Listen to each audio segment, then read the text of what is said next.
আহা, এই শীতের সকালে আর কিছু ভালো লাগুক বা না লাগুক, সকালের রোদটা বেশ লাগে। একটু সকালের নরম রোদ গায়ে লাগলেই শরীরটা চাঙ্গা হয়ে যায়।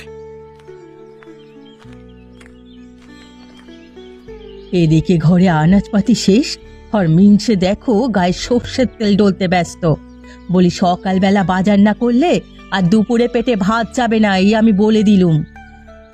আহা গিন্নে, সকাল হতে না হতেই তুমি আবার শুরু করো না তো। এমনিতেই শীতে অতিষ্ঠ হয়ে আছি, তার উপর তুমি তো আছোই। হ্যাঁ, সব কিছুতে কেবল আমার দোষ দেখো। এই নাও, সকালে ডাক পিয়ন এসে চিঠি দিয়ে গেছে তোমার। সকাল সকাল কে আবার চিঠি পাঠালো আমার কাছে? এখনো তো মাস শেষ হতে কদিন বাকি আছে।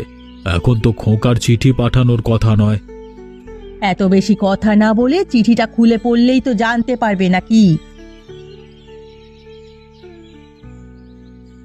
কি গো, কে পাঠিয়েছে চিঠি? আমাকেও পড়ে শোনাও দেখি।